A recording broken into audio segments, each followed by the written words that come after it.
What is going down, YouTube? It is your boy Danny G TV in the house. The San Francisco Giants, my San Francisco Giants, just made a huge move signing free agent Carlos Correa to a 13-year, $350 million deal. Now, 13 years, of course, is crazy. I first saw that when the Phillies signed Bryce Harper to 13 years, and of course, with there being no salary cap in Major League Baseball, that's when you'll see the most deals like that just skyrocket. $350 million for 13 years. I mean, that's pretty crazy in itself. I mean, a contract like that would have been unheard of like just 10 years ago, or even less than that. But some people might complain, oh, that's too long.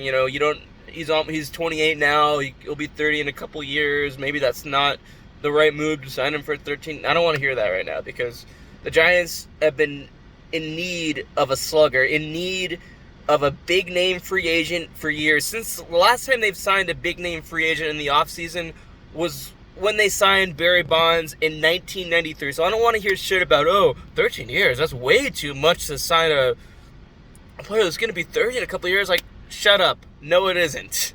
And it is the perfect move that Farhan Zaidi and the Giants needed to make. Of course, they were in on the Aaron Judge sweepstakes. There was even a report from John Heyman that ended up being false, saying the Giants had already signed Arson Judge. Of course, that did not end up happening. Aaron Judge went back to the Yankees. The Giants offered him a deal, of course, but he decided to stay with the New York Yankees. Hey, I wasn't as mad as a lot of Giants fans were about that, because I did not expect Aaron Judge to come to the Giants in the first place. But Carlos Correa, I was a lot more optimistic about when that was in the news. Of course, he's a two-time All-Star. He won the World Series in 2017 with the Astros. Yes, that was the team that had the big cheating scandal. And as a result of that, he's already one of the most hated players in LA. He's already one of the most hated... he's one of the most hated players of Dodger fans, of course, because they think that he robbed them of what was a fair championship with the whole Astros cheating scandal. Whenever you see Carlos Correa come up to bat in LA, you hear a crowd of boos. So how perfect is that for this Giants-Dodgers rivalry, that we're just going to hear so many boos whenever he comes up to bat in Dodger Stadium? That is just awesome. Carlos Correa won the Gold Glove last year in 2021 as well. He played from the Astros from 2015 to 2021, and then last year played for the Minnesota Twins.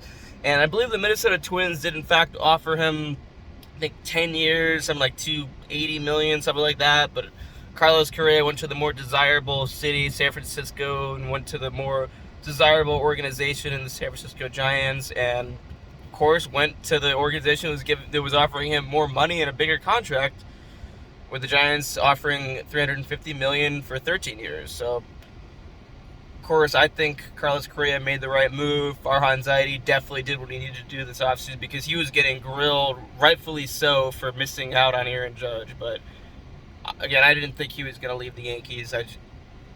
The only reason I thought he maybe would have, because he's not treated right by a lot of Yankee fans.